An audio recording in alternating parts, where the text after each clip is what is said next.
واخر دعوانا ان الحمد لله رب العالمین. دعا وکړئ مولای کریم دا کومې صحیح خبرې چې ما وکړې اول په ما تابع ټول مسلمانانو ته د عمل کولو توفیق نصیب کا. الله زمونږ ګناهونه مونږ ته معاف کا. الله د خپل پاک محبوب پیغمبر سره زمونږ په زړونو کې حقیقي عشق او مینه پیدا کا. الہ العالمین هغه محبوب چې زمونږ دپاره په اخرني وخت کې الله ستا په در کې جړا کړې ده، الله د هغې محبوب پیغمبر سره د عشق او د مینې د اظهار توفیق را نصیب کا. الله د هغه د سنتو سره مو مینه پیدا کا. الله څومره مسلمانان دې مجلس ته راغلي دي، څومره بیماران دي تمامو ته صحت ورکا، څومره بې اولاد دي تمامو ته نیک صالح او دینداره اولاد ورکا، څومره ضرورتمند دي ضروریات والا د خپلو غیبو خزانونه برابر کا. الہ العالمین دې مجلس ته څومره حضرات راجمع دي دنیا او آخرت والا خسته کا.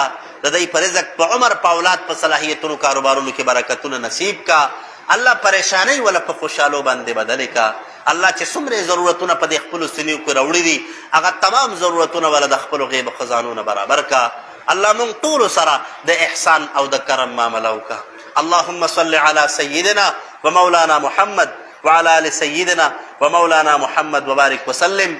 ربنا تقبل منا إنك أنت السميع العليم وتب علينا إنك أنت التواب الرحيم برحمتك يا أرحم الراحمين. چې چا سنت لیکلو سنت وکړي.